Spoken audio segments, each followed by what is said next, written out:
اعوذ باللہ من الشیطان الرجیم، بسم اللہ الرحمن الرحیم۔ ایک مرتبہ انہوں نے یعنی ابن عباس رضی اللہ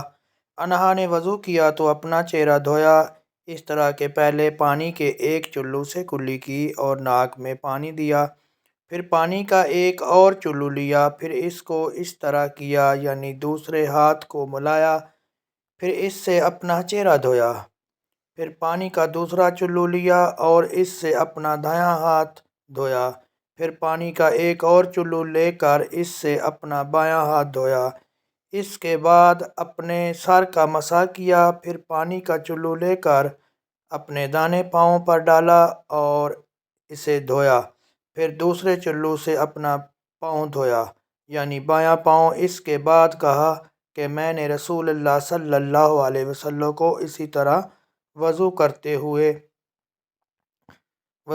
ہوئے دیکھا ہے۔